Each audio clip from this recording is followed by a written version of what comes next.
Tom, you've been asked to speak to the military many times. Talk about that. You know, it's interesting, Robert, because I'm not a vet. And the first time I was asked to speak was West Point, and I was kind of surprised at that. And it went incredibly well from my perspective, but more importantly, their perspective. The Q&A was intense. And later on, the gentleman who ran leadership at West Point said, you know, if you bring in a 4-star general, they can't question him the way they just questioned you, number one. And they're interested in, they're getting all the leadership training they want from a military standpoint, but they want to understand from someone else's standpoint who leads a business, how did these two come about? What can I learn from you? After that, I got to speak for the Marines at Quantico during Fallujah, and I got to speak to the Mossad in Israel. By the way, I did a television interview that night in Israel, and they said, how did that feel? I said, very safe.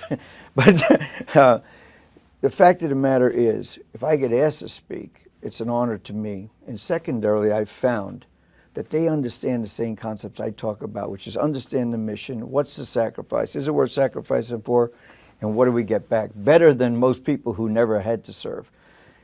If I would say one thing to all businesses, I don't think we can possibly do enough for the vets we've asked to go serve. So anything we can do to give back. You know, we're very involved with Wounded Warriors as a company. There's a number of other veteran organizations that we're proud to be associated with. We were the chairman of the sponsors for the Marines Toys for Tots. But I'm just ecstatic to have the opportunity to meet small groups, big groups, some very large groups at the military and give back any way I can.